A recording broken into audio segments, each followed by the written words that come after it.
नमस्कार दोस्तों, मैं विक्रांत विश्वकर्मा। कैसे हैं आप लोग? उम्मीद करता हूं बहुत अच्छे होंगे। आज फिर आ गया हूं मैं एक नए टॉपिक के साथ। आज का टॉपिक है गरीब और अमीर लोगों की मनी हैबिट्स। मनी हैबिट क्या होती है गरीब और अमीर लोगों की? तो इस वीडियो को ध्यान से देखते रहिएगा। पैसों को बारे में सोचने को मजबूर कर देगा ये वीडियो आपके लिए। तो मेरा एक सवाल है, अगर दो लोगों की सैलरी महीने की एक जैसी हो, सेम, जैसे कि लगभग 30,000 रुपए, तो क्या एक साल बाद या आने वाले 10 साल बाद उन दोनों व्यक्तियों की आर्थिक स्थिति एक जैसी होगी? अगर सैलरी एक जैसी है तो क्या उनकी 10 साल बाद उनकी आर्थिक स्थिति एक जैसी होगी? बताइए आप लोग। जी नहीं, बिल्कुल नहीं होगी। दोनों की आर्थिक स्थिति बिल्कुल बदल जाएगी 10 साल के बाद। आप ये देखिएगा जरूर।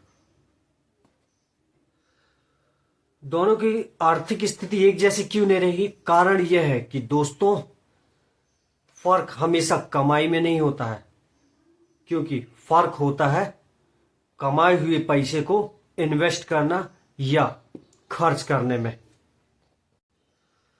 एक व्यक्ति जो है महीने का 30,000 रुपए कमाकर और महीने के आखिरी तक वह परेशान रहता है। 30,000 रुपए तो महीने की उसकी सैलरी आ गई, लेकिन आखिरी तक वह परेशान हो जाता है कि पैसे बचाऊं तो कैसे बचाऊं। उसको ये आइडिया ही नहीं रहता है, ठीक है। और एक व्यक्ति जो है महीने की 30,000 कमाकर उसमें से धीरे धीरे धीरे बचत करके वह अपने भविष्य के लिए पैसे को बचत में रखते जाता है और अपनी आर्थिक स्थिति क्या करता है? मजबूत करता है। तो चलिए आज हम जानते हैं मनी हैबिट्स के बारे में कि आखिर मनी हैबिट्स होता क्या है। और एक बात ध्यान रखो, वीडियो के अंत में मैं आपको बताऊंगा मनी हैबिट्स के कुछ 5 नियम, जिन्हें अपनाकर आप आज से ही अपने मनी हैबिट्स को सुधार सकते हैं और बचत कर सकते हैं। मान लीजिए दो दोस्त हैं, राहुल और अमित। दोनों एक कंपनी में काम करते हैं और दोनों की सैलरी कितनी है? 30,000 रुपए है। और दोनों की उम्र भी लगभग कितनी है? लगभग बराबर की है। और शुरुआत में दोनों की जिंदगी बहुत अच्छी चल रही है। दोनों की सैलरी 30,000 है, दोनों की उम्र लगभग बराबर है और सैलरी भी एक बराबर है, और दोनों की जिंदगी शुरुआत में बहुत अच्छी चल रही है।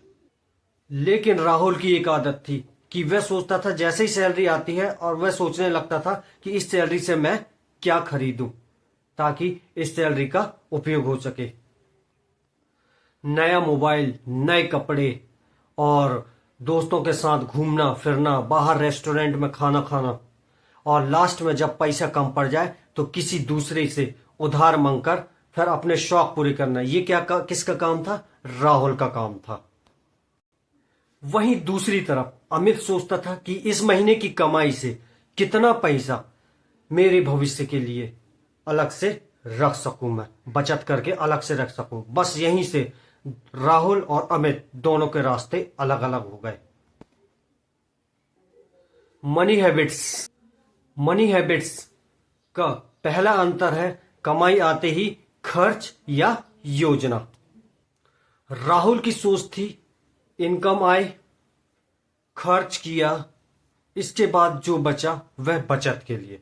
और इसके जस्ट विपरीत अमित की सोच थी इनकम आई, पहले बचत करने के बाद जरूरी खर्च, और जरूरी खर्च करने के बाद फिर इच्छा अनुसार खर्च करना। ये दोनों की सोच में कितना बड़ा फर्क था, आप लोग सोचिए जरा। अमित पहले बचत के लिए सोचता था और राहुल जो है पहले खर्च करने के लिए सोचता था। तो दोनों की माइंडसेट बिल्कुल अलग अलग थे। बहुत से लोग सोचते हैं या कहते हैं कि मेरी सैलरी कम है इसलिए मैं बचत नहीं कर पाता हूं। मगर मेरा एक सवाल आपसे है कि क्या आपकी सैलरी से आपके खर्चे ज्यादा हैं? अगर आपकी सैलरी 30,000 है और आपके खर्चे आपकी सैलरी से ज्यादा है, तो याद रखिएगा कि आपकी सैलरी अगर 50,000 या 1 लाख रुपए भी हो जाए तो भी आप उस सैलरी से अपनी बचत नहीं कर पाएंगे, क्योंकि आपके खर्चे सबसे ज्यादा है। इसलिए आपकी सैलरी बढ़ भी जाएगी तब भी आप बचत नहीं कर पाएंगे। इसलिए बचत करना पहले जरूरी है और खर्चों को कम करना उससे भी ज्यादा जरूरी है। दूसरा अंतर मनी हैबिट्स का क्या है? जरूरत और इच्छा। राहुल क्या करता था, उसको जैसे ही सैलरी आती थी वह इच्छा अनुसार अपने मन पसंद मौज मस्ती एंजॉय लोगों के साथ करता था और लोगों को दिखाने के लिए महंगी चीजें, महंगे कपड़े और मोबाइल खरीदता था। और अमित के पास भी उतनी ही सैलरी आती थी, मगर अमित क्या करता था, सबसे पहले उन पैसों को बचत करता था, इसके बाद फिर इच्छा अनुसार और जो जरूरी खर्च है उस हिसाब से वो पैसे को खर्च करता था। अब इसका मतलब ये तो नहीं है कि अमित जो है शॉपिंग नहीं करता था। अमित बिल्कुल शॉपिंग करता था, मगर वह हर इच्छा को अपना जरूरी नहीं समझता, हर शौक को वो जरूरी नहीं समझता था कि ये हमें करना ही है। याद रखिएगा, यही एक आदत आपकी आर्थिक स्थिति जरूर बदल देगी। खरीदारी करने से पहले खुद से 3 सवाल पूछे। क्या इस जो चीज मैं खरीद रहा हूं उसकी मुझे अभी जरूरत है? क्या मैं इसे 1 हफ्ते बाद भी खरीद सकता हूं? और तीसरा सवाल है, कहीं ये छोटे मोटे खर्चे, मेरे शौक के खर्चे जो है, कहीं ये मेरे भविष्य के बड़े लक्ष्य को पीछे तो न कर दें। इसलिए कभी भी कोई खरीदारी करते हो तो 3 सवाल जरूर पूछिएगा, जो मैंने बताया अभी। मनी हैबिट्स का तीसरा अंतर है दिखावा और संपत्ति।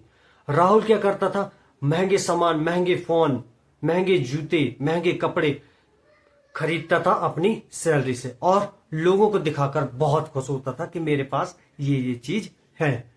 और वहीं दूसरी तरफ अमित क्या करता था, अपनी जो सैलरी आती थी महीने की, उसे जो है एक सही दिशा और एक सही जगह पे लगाने की कोशिश करता था और वह दिखावा के लिए बिल्कुल पैसे खर्च नहीं करता था, क्योंकि वो जानता था कि अगर मैं दिखावा के लिए पैसे खर्च करूंगा तो वो जो है मैं बर्बाद हो जाऊंगा। मगर राहुल इतना नहीं सोचता था और वह अमित जो है अपने पैसों को जो है बचत करके रखते जाता था।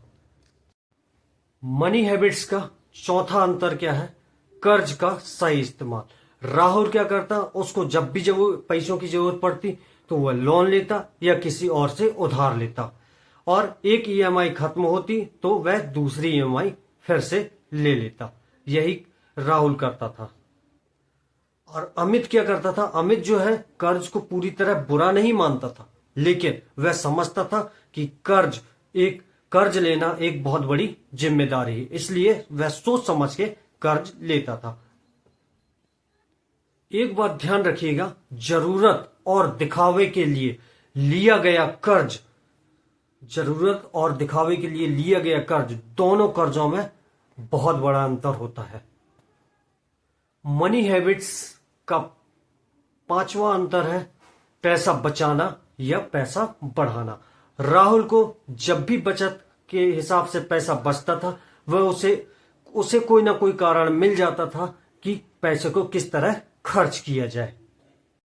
राहुल जब भी होता था वह खर्च के ही बारे में सोचता था, लेकिन अमित के पास जब भी पैसा बचा हुआ रहता था वो क्या करता था, अगला कदम उसने सीखा निवेश का, कि पैसा कहां निवेश करना है, जैसे कि एसआईपी, म्यूचुअल फंड और शेयर बाजार और अन्य विकल्पों के बारे में उसने सोचा और समझा और उसके बाद उनको जानकारी दिया।